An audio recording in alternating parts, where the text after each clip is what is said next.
Welcome to GorundBreakers. I'm your host, Tarek Fouad, joining you from Shorooq Partners each week, the leading tech alternative investment manager in the Middle East and North Africa. Every episode, we dive deep with the brightest minds in tech, founders, investors, and thought leaders, uncovering the stories behind the work, startups, and the strategies that drive them forward. Today, I'm excited to host Ayman Ahmed, founder and CEO at Pearl Semiconductors. With a genuine passion for entrepreneurship, Ayman accumulates 25 plus years of engineering and managerial skills and experience in the semiconductor industry. As one of the co founders of Scyware Systems in 2004, he took on several roles, including VP of ASIC Solutions, VP of ASIC Solutions Marketing and Business Development, and then initiated the timing business unit and spun that out as Pearl Semiconductors in 2020. Welcome to the show, Ayman. Thank you very much, Todd. Thank you for this, very nice intro. Really appreciate, the opportunity to be part of this. And I'm very excited to help everyone get a touch and taste of semiconductors. I love it. Why don't you start off with educating us on what Pearl Semiconductors is and what does it do today? All right, so Pearl Semiconductor is a fabless semiconductor company. So when I say fabless, that means we don't own any manufacturing facilities. We always subcontract manufacturing. However, we do sell finished goods. And what we sell are integrated chips, ICs.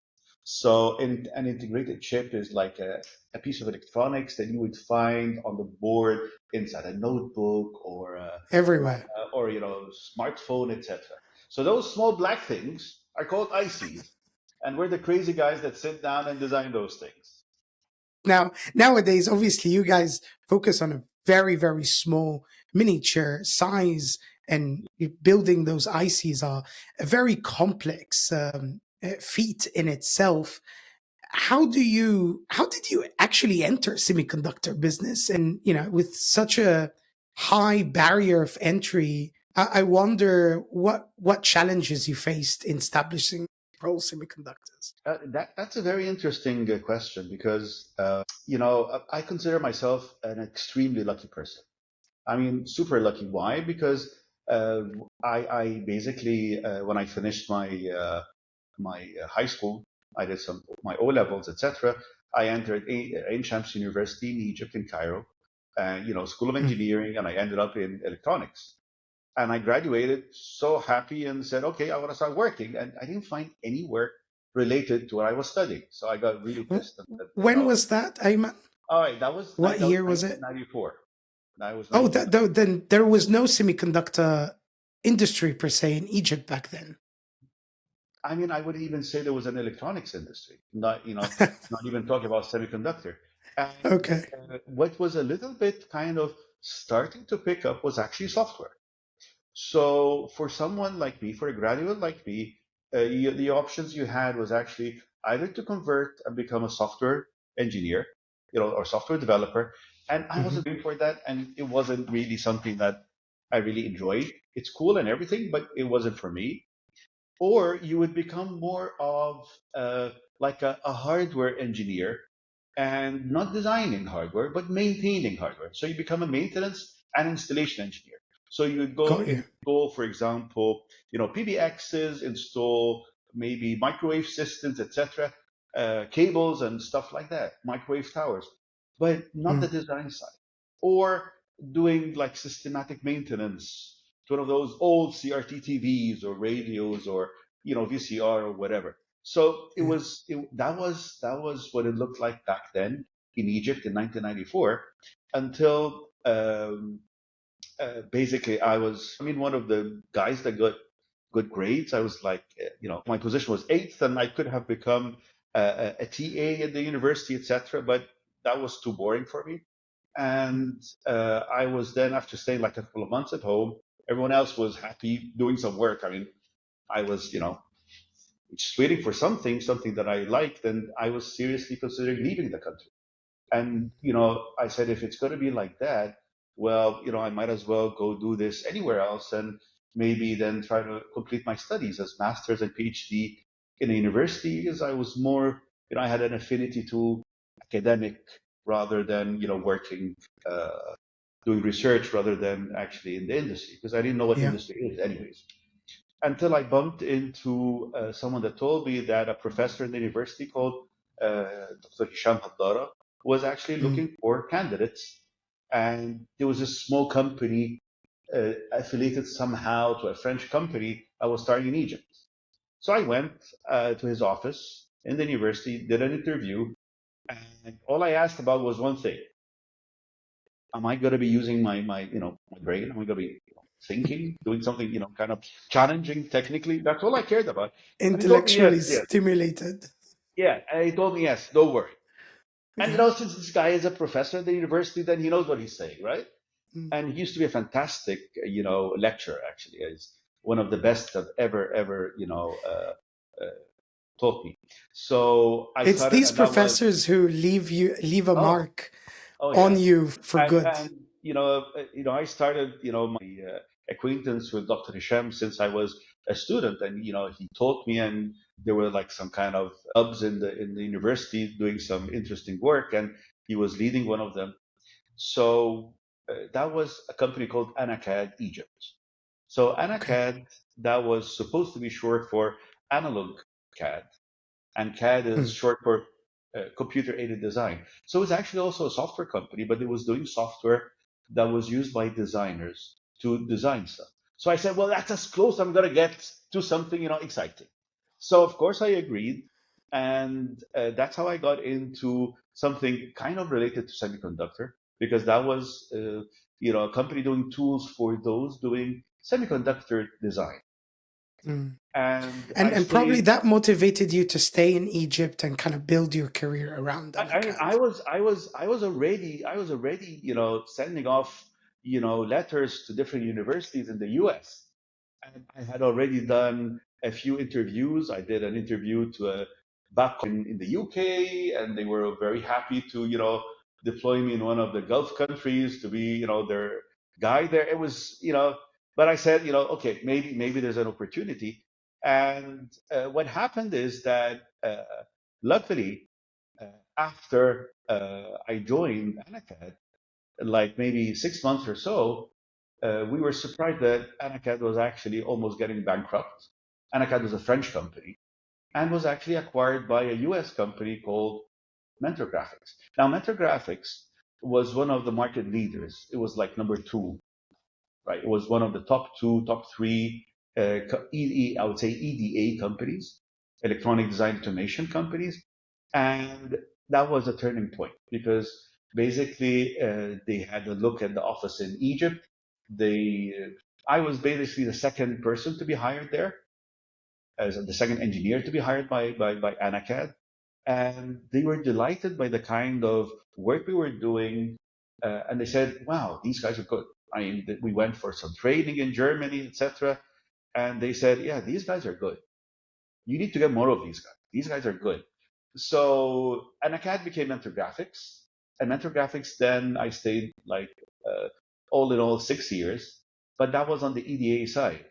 But it was a Mm. very important 6 years in my life, because even though I was doing uh, something that would be more categorized as software, yet it was so much related to hardware, it was so much related to design, yet I wasn't a designer, yet I was interfacing with designers.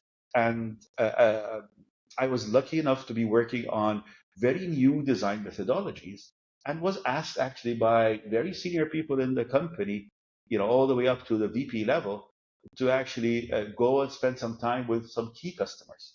So, Ayman, I want to stay with that story, but most importantly, want to jump into what Pearl Semiconductors today provide in terms of the different products, and how Sure. different are they from, let's say, the other manufacturers that are out there. Of course. So basically, I was one of the founders of Cyber Systems along with Dr. Hisham Haddara, and stayed there for like 17 years or so, doing a lot of design services, gained tons of experience, especially in a space called timing, a kind of chips called timing. Mhm. And at one point, we took a strategic decision to sell off the business unit I was affiliated to. And that's where I went to the board and told them, look, uh, I think that I would like to take this the following step. It was a huge challenge then to do design services out of Egypt. People said that we were idiots to do something like that. That's completely, impossible. So we made it possible. What started the designing service in Egypt? Why was there more designers coming out of universities? What No, triggered this entire we designing did. service? We did. Ah, okay, So okay, got it. basically, we started Cyber Systems, which was an Egyptian company that was doing IC design services. And that was the first company in Egypt to do design services. And that's why Amazing. this was so crazy, Yeah, so unfamiliar. And cut a long story short, 10 years later, more companies wanted to do what we were doing because we proved to everyone that we're successful. We grew the team. And this is how we impacted the universities to start graduating more and more engineers that were actually basically tuned more to be designers.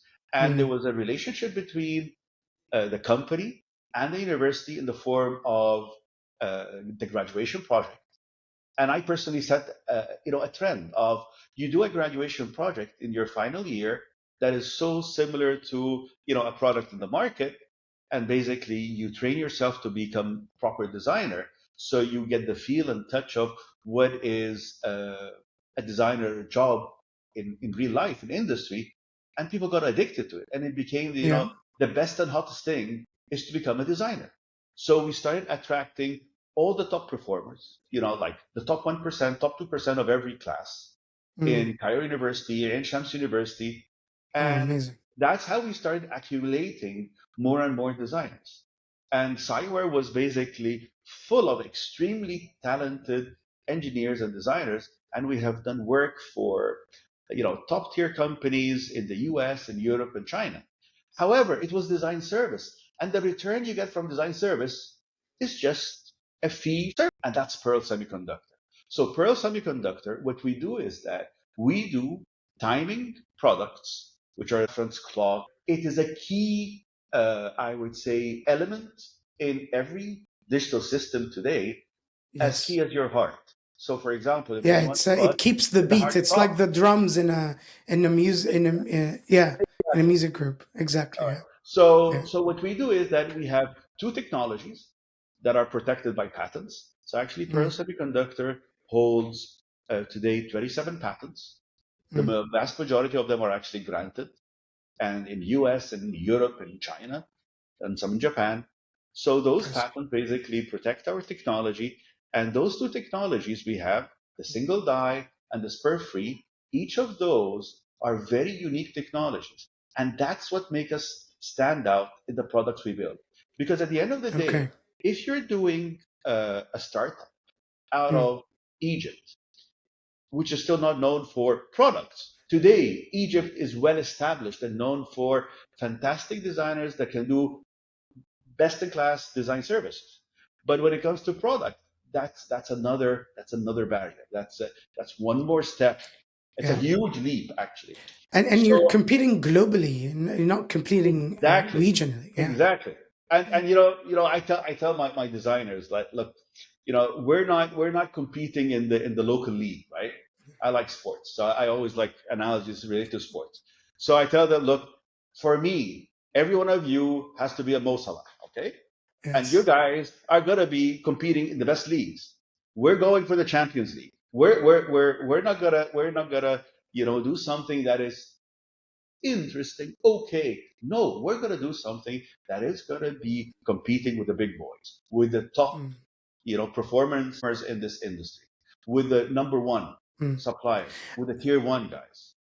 One of the probably main drivers of growth for Pearl Semiconductors today is how well positioned its products are from a competitive edge compared to all the timing chips that are out there. Um, and it seems that this is one of the most important drivers of growth. Are there other drivers that you feel have contributed to today's growth? And if you can maybe specifically give examples of some of these pivotal moments in your journey that got you to where you are today. Number one, as you said, is you have to have differentiated technology. So this technology is really useless if you don't have a fantastic team. So it's all about the team. Mm. And when I say team, I'm saying that all dimensions. I'm saying engineering team. I'm saying management team, uh, business development, Operations. operations. Because I keep telling the guys, look, you only need one flat tire not to go anywhere with a car. I don't True. care if you have the best engine or you have the best, whatever, steering wheel, best driver. But if it's a flat tire, you're not going anywhere, right? So Yeah. every single person in the organization has to be full of energy, very sharp, very, very energetic. And we all have to be seeing the opportunity.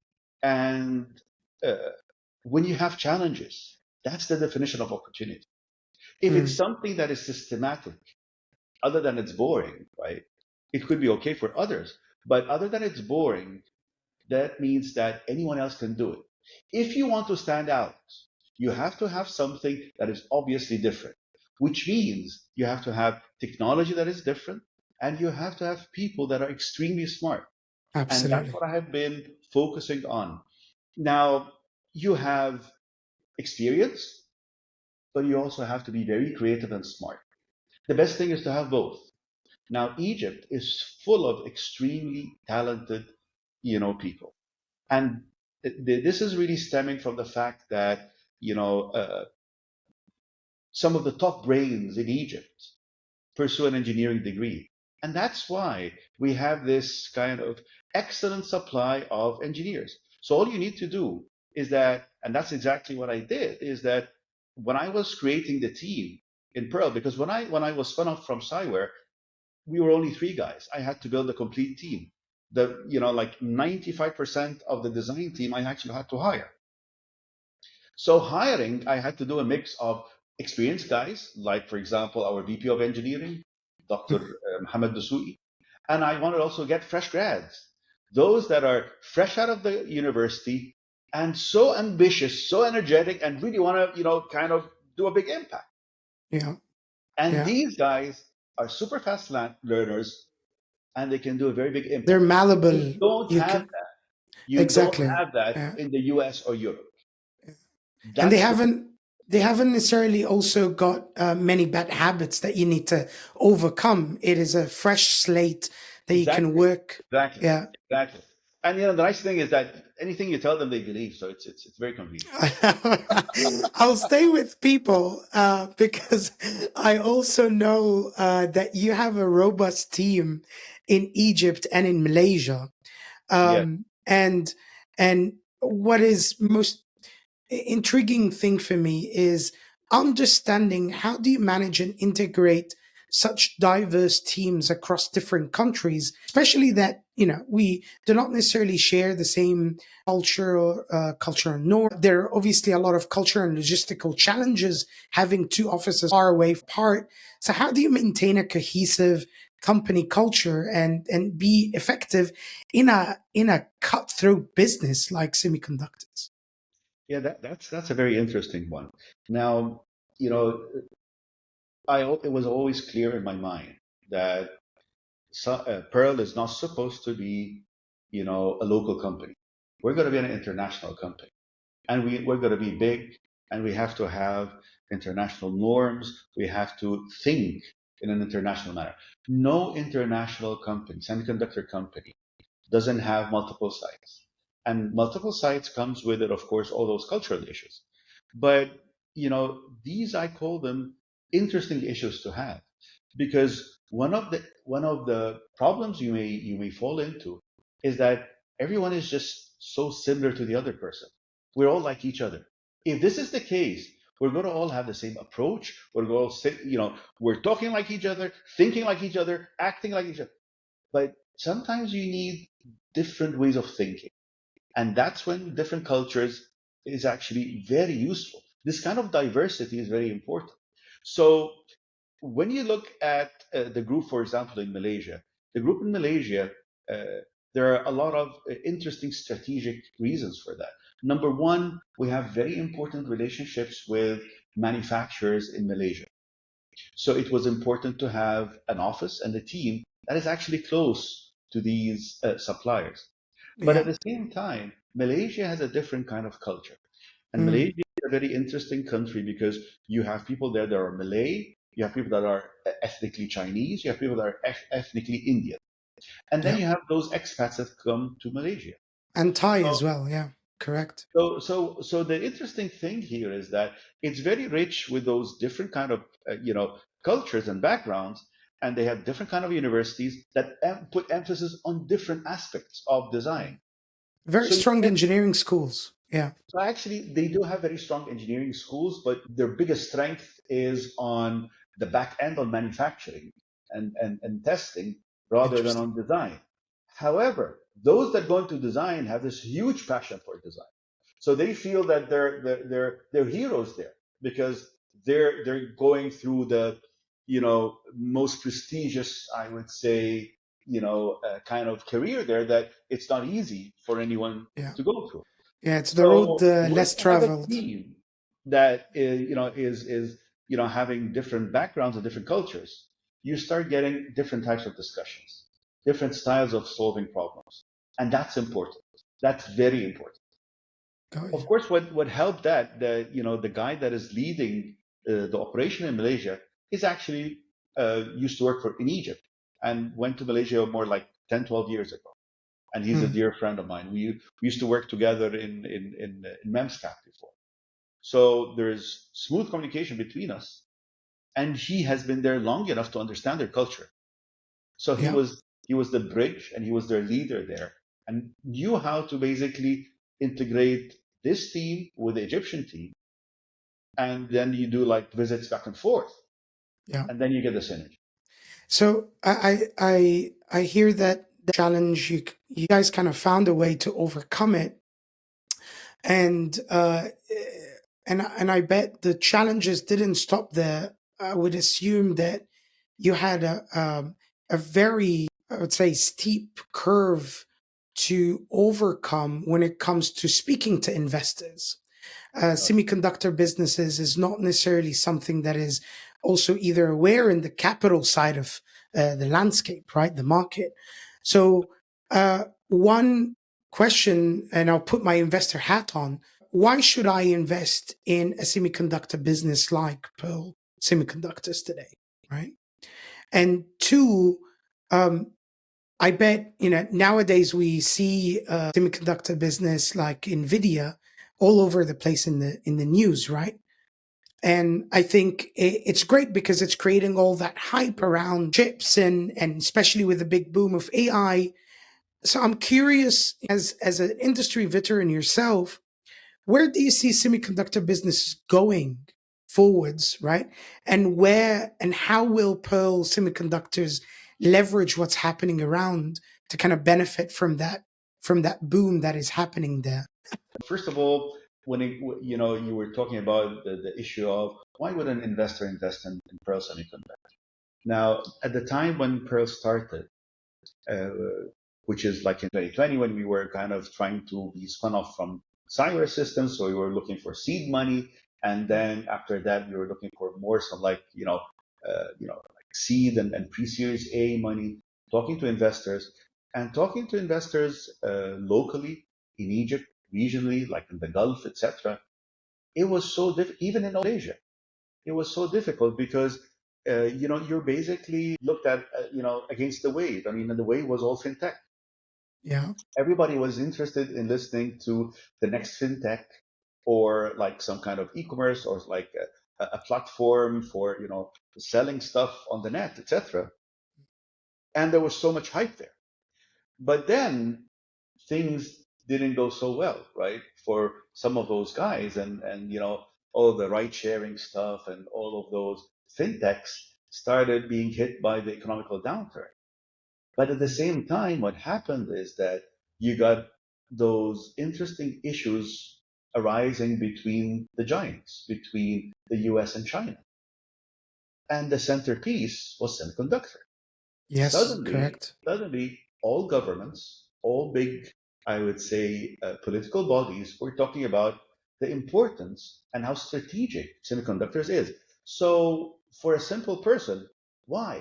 Because basically, semiconductors is the true enabler of all other industries. That's what Correct. most people don't really realize. Yeah. So you cannot be, at the front or the forefront of software like the Googles of the world or Microsoft or stuff like that without semiconductor. You cannot enjoy those fantastic TVs and the high definition broadcasting and all what we're talking about fintech. What is fintech? It's doing all of those transactions over the cloud. That's Yeah. all driven by semiconductor. And very quickly, people started imagining how far they can go by building new solutions. And those solutions are those that seem to any VC that would be generating the most money. But those Mm. solutions are actually built on tons of hardware Correct. and software. Absolutely. Of course. Now, Yeah. 15 years ago, the bottleneck was software. Today, the bottleneck is hardware. And Yeah. therefore, you are getting a lot of investment in building more fabs, more manufacturing facilities, but you need the brains that are going to be using all this manufacturing capability and come up with the hardware, the optimized hardware. It has to be optimized for speed and power consumption because energy is important. And Yes. then you have the concept of you want everything smart, right? The smart farms, the smart streets, and the smart city, hopefully smart people. But all of that needs a lot of, once again, infrastructure and hardware. Absolutely. So this comes with a lot of design and a lot of customization. And that's where the need of hardware became more important. And that's why you're getting now more emphasis on when you say AI, that means tons of servers, tons of Mm. hardware, tons of processing, tons of communication. So the communication has to be faster and better. The hardware, the processors have to be better. You need more parallel processing. That's all a huge, terrible hardware problem. And that's Mm. why NVIDIA, look at the stock of NVIDIA. I mean, someone had stocks from NVIDIA like Yeah. 5 years ago, they'll be driving crazy now. Like it's like 1,000x Absolutely. or more, right? Yes. And that's Yes. why hardware is becoming very popular. Now, when you come and talk about Pearl Semiconductor, well, if you want to compute or communicate or store data, you need a clock or a timing solution. Yeah. And we're the best guys to provide you a timing solution because we have the best timing solutions in the market. Because we're coming up with very different timing solutions that are, from a performance point of view, competing and beating the best solutions out there. And at the same time, we have solutions that are unique and will be the number one in the market. First, clock chiplet as a concept in the market. And to become a market leader in anything or the first to enter a market with a certain technology makes you, gives you automatically, the lion's share of the market. And this is Yeah. a fantastic position. So if you bet So on Pearl today as an investor, it's a fantastic bet because the multipliers are actually aligned to be very high because where of the I'm uniqueness. I'm happy that we took that bet and we're part of that amazing journey of you and the team. And I want to stay with the chips for a moment before we kind of dive into your long term vision. But I bet a lot of the customers that you're talking to right now probably have been using timing chips from very different manufacturers before, and I've got accustomed to specific chips, probably have designs that already are embedded with these chips. I'm assuming here that the switching cost of changing from one chip to another does require customers some degree of moving out of their way. Educate me here. How does it work when you speak to customers, and what is usually the pushback that you get from them? Okay, that's a very interesting question because as my mentor or my teacher, Dr. Isham tells me is that you can have fantastic technology, right? But but innovation is actually changing, converting this knowledge and technology, monetizing it, getting some, commercial return from it. And that's the most difficult part. And there are different types. Some of them are already using parts from your competitors, right? Yeah. Early So, adopters. and those guys, um, are, there are different categories. We basically, in order, we have a strategy of approaching the market because we're the new kids on the block, right? We're guys of, who are these guys? I mean, what do you have? I tell them I have this and that, and I show them the slide. I said, and then they look at me and tell me, Ayman, if this is for real, I mean, you're claiming a lot of stuff here. If this is for real, we have to look at that. We have to work together. Actually, some of the top timing, I don't want to cite Yeah. name, were trying to actually acquire us early on because Mm. they realized, oh, these guys have a very interesting piece of the puzzle. Maybe it's better to acquire them today before they start giving us a hard time in the future. And at the same time, because the market is growing like mad, because there's a surge in demand for these kind of timing solutions that we're building, some customers are actually underserved, and these are Yes. the low-hanging fruits. So we would go first to the Got it. smaller guys, right? Hmm. Smaller companies, smaller customers, less ego. They're much more open to talk to somebody coming with a solution because some of the parts we're trying to replace in the market may have like a lead time of 52 weeks. Yeah. And we come in and tell them, look, we have this. You can try it. It's just as good, if not better. And that's a Mm. fantastic value proposition for them. Because one of the big issues, I was talking to distributors, one of the big issues now is that it's allocation. Yeah. They can produce so much parts and they're shuffling the allocation between customers A, B, and C. But if you're customer D, E, G, H, forget it. Yeah. You're You're not getting. left underserved. Yeah. And then you have this other interesting dimension that we are definitely making use of is this geopolitical situation between the US and China. We are actually, looked at as a non-US supplier. Mm. And Chinese companies, uh, they don't want to slow down. They want to keep on going. Every time, several months, you have a new list of companies that maybe deny technology from the US. So all of Mm. these guys are waiting, and especially that we're talking about the industries we're serving are telecom and automotive. And these are Yeah. very important for China. Data communication and automotive with all the electrification, the electrical vehicles, etc. And we have the technologies that are perfect fit for that. So they don't Got it. rely on any US suppliers now. And we're non US. So we're so attractive to them. And that's I another love that. avenue that we believe that we can capitalize quite a lot on. Uh, two more questions from my end for you, Ayman, and got inspired by what you said there. I think, given the rapid technological advancements that are happening in semiconductor industry almost every day, how does Pearl Semiconductors kind of stay ahead of the curve? How do you maintain that edge? Yes, R&D is the name of the game. I mean, we are dominated by R&D. I mean, you can say that we're more than 90% R&D today because we are at the heavy lifting R&D phase because this is what defines us. We are building new technology. We're building products based on new technology, things that are not out there yet in terms of performance, in terms of features. And therefore, you know, you have to Mm. actually keep developing the technology so that you can, it's not about being ahead of the curve only today. You have to be today and also for the products Correct. coming out 3 years from now and 5 years from now. So the technology that will be in products 5, 6 years from now, you actually have to be developing today. Yeah. So the big risk for a startup like ours is actually to stop doing R&D. And this is exactly what larger, well-established companies, not a startup, cannot focus so much on because they're actually focused more on delivering products and delivering to their customers. We have today the focus of building this technology and productizing. I Now, love this that. can only be fueled by, of course, funding, and that's Yes, that's that's the life story of a startup. of You get course. funds to build technology Yeah. and productize it. So that's a great segue to my last question.